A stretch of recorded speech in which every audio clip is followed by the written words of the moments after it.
हा कुलकर्णी काकू, आपल्या दोघा मुलांची एक्झाम सुरू आहे ना 10वीची.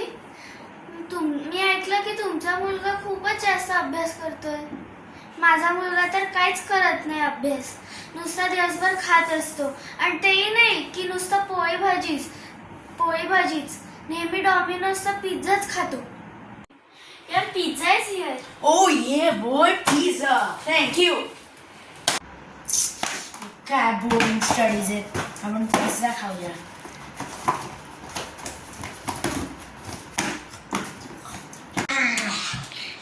Once more. Thank you sir. Money? Already paid. यार pizza is here. One more. Thank you. Payment done. यार पिझ्झा इज हिअर. यार पिझ्झा इज हिअर. यार पिझ्झा इज हिअर. यार पिझ्झा इज हिअर. मस्त झालंय.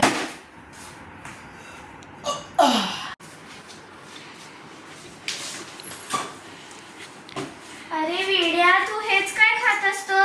हे जरा खा. पोळी भाजी नाही खाता येत का? नुसतं पिझ्झा पिझ्झा करतो. पैसे कोण दिले तेवढं एवढं खायला? काय करू मी या मुलाचं? याला कधी करणार? संपला पिझ्झा. अजून एक आहे ना.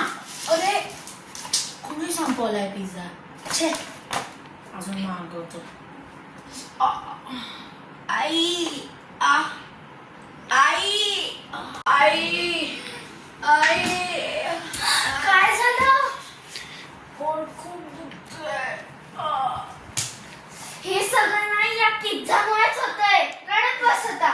नको पिझ्झाला प्लेन करू.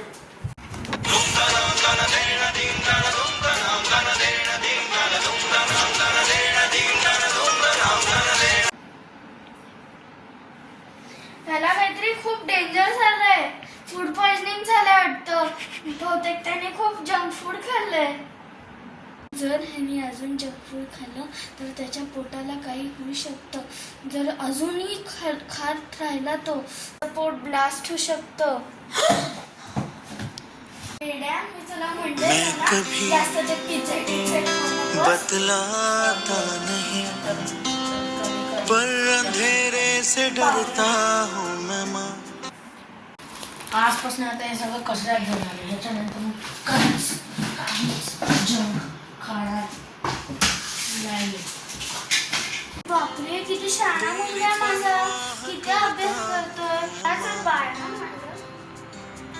तुझे सब है पता है ना माँ. आजपासून मी माझं वजन पण कमी करणार. पुशअप्स आणि बाकी सगळे एक्सरसाइजेस करणार.